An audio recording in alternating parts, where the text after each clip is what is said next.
Hi mga katambay at welcome sa ating panibagong video. Ito ay spoiler para sa chapter 1069 ng One Piece.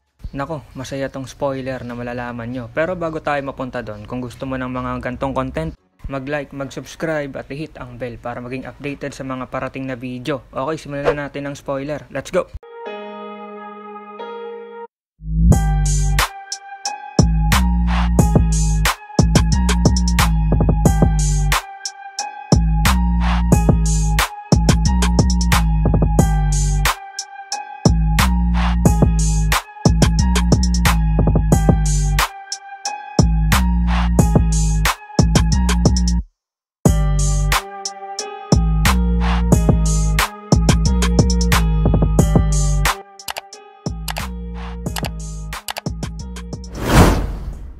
Sa chapter na to mga katambay, di natin muna malalaman yung title kasi di pa lumalabas sa spoiler. Medyo maaga tayo nag-upload. Lalabas naman yan next day kung ano nga yung title ng chapter. Anyway, yun nga, sa umpisa ng chapter dahil nga binitin tayo sa nakaraang chapter, eto, labanan agad si Luffy gamit ang Gear Pip laban kay Lucci na awaken na yung Zoan Devil Fruit niya.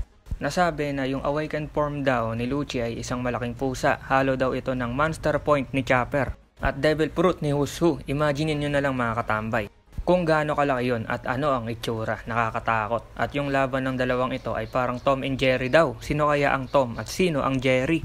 Malalaman natin yan, pero mukhang masaya at puno ng bakbakan yung mangyayari. Dahil nga nilalabanan ni Lucci ang Yonko, si Kako dito ay medyo nag-aalala at gustong tulungan si Lucci.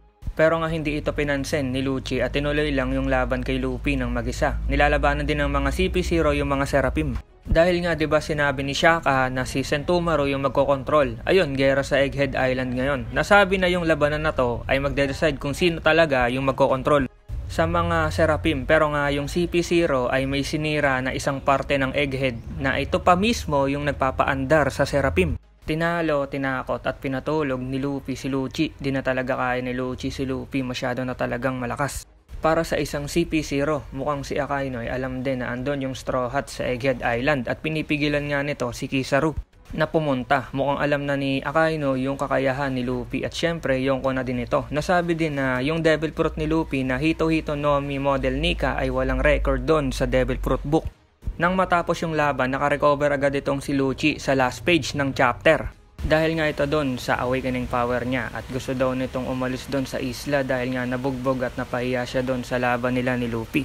Okay, napaka-exciting ng mga nalaman natin. Abangan nyo na lang yung full chapter dito sa channel. Mabilis lang yan. Salamat sa pagnood at see you sa next video. Over and out.